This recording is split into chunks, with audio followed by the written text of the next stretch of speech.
Well, I spoke earlier to Ashwathnarayan. He is the Minister for Higher Education in the government of Karnataka, and I began by asking him that, sir, when we just saw the Karnataka government banning the hijab, saying that you cannot have religious identity in schools, schools and educational institutions are supposed to be secular spaces, how is it then that you are now planning or thinking about introducing the Bhagavad Gita into school curriculum?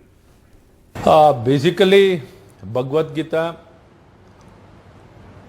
time and again, the essence of life, basically to emphasize more on ethics and morals in life.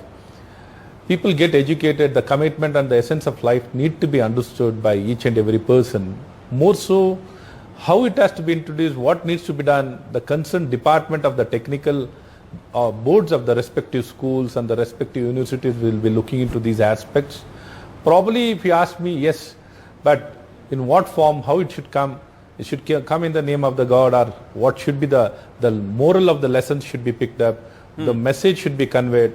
That will be the main idea and main concept. The message and saramsh of the entire concept is very important for the lessons of life. But when you say, if you want to do moral education, there are many ways of doing it, which doesn't necessarily have to involve religious texts, and that too of one particular religious community.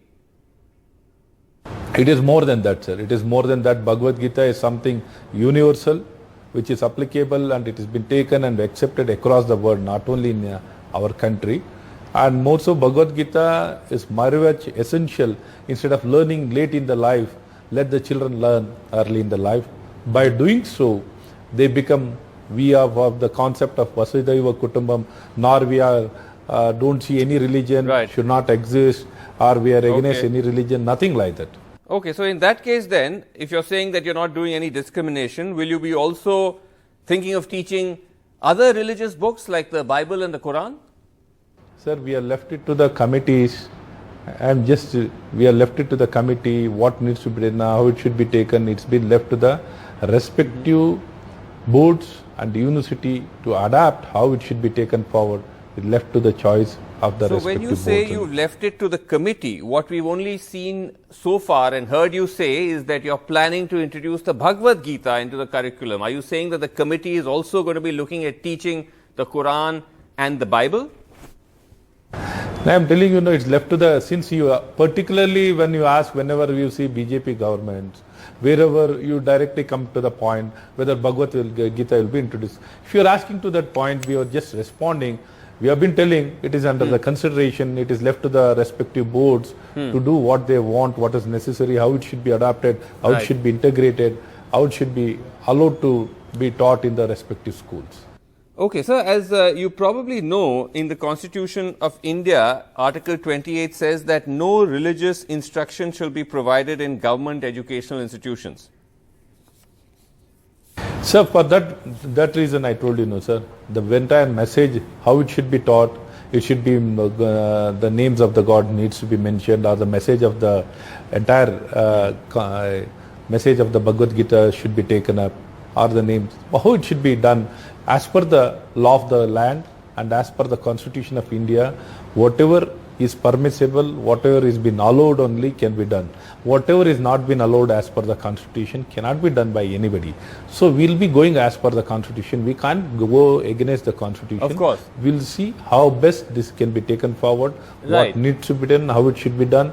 Everything will be thought over, keeping every possible angle in the mind. But then I do come back to this, because you've said throughout this interview that you're still figuring out how to teach it. Are you planning to teach it as a religious text or as a moral text? So the religious aspect of it you're not ruling out, which is, as I said, surprising, given that there was a huge deal made by the BJP government of saying we're banning a hijab because we want to ensure classrooms and educational institutions should be free of religious identity.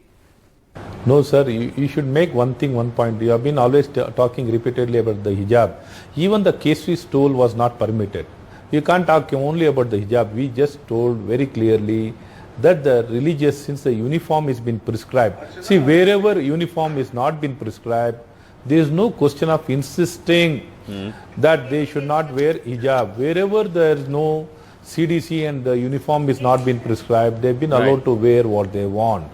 But wherever the uniform has been prescribed, it has been made mandatory, and it Yes. is very clear either hijab but, or Kesari Dr. stole, Ashwathnarayan- they are not supposed to wear. No, but I'm saying when you say that we only talk of hijab and we don't talk of Kesari stoles or saffron stoles, that's also because saffron stoles were not really worn as a normal practice in schools. It's only when this hijab controversy erupted that students showed up in saffron stoles, and you said, oh, we're banning both, while it was really more to do with the hijab question. But I do want to ask you then, finally, that if that is indeed the case, that the logic of the hijab, then again, I mean, it is a religious marker. You're saying that you're banning that because you want schools to be secular, and you're allowing the Gita, which at the end of the day, for many people, could be seen as a religious text.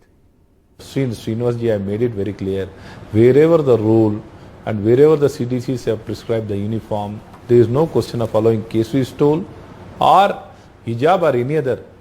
Because the uniform, it was not decided during BJP government. It was decided much more earlier to ensure that when a uniform has been prescribed, nothing more additional need not be permitted, was the very clear decision taken from all sections of society, from all political parties.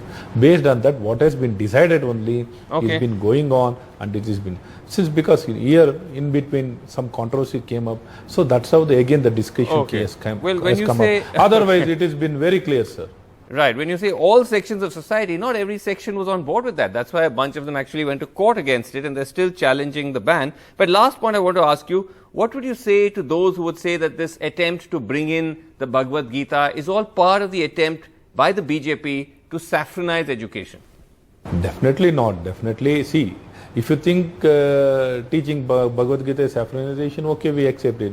It is not. But basically, whatever is good for the people, what needs to be done, we are working in those direction, in the interest of the people. More so, you know very well how people, what kind of morals are missing in the entire society. Yes. It has become the most important part. Everybody is tending to be self-oriented and money-oriented, and the priority, how we need to connect with the society, what are the responsibility, duty, ethics and morals needs to be emphasized in very big way. We are trying to do our best.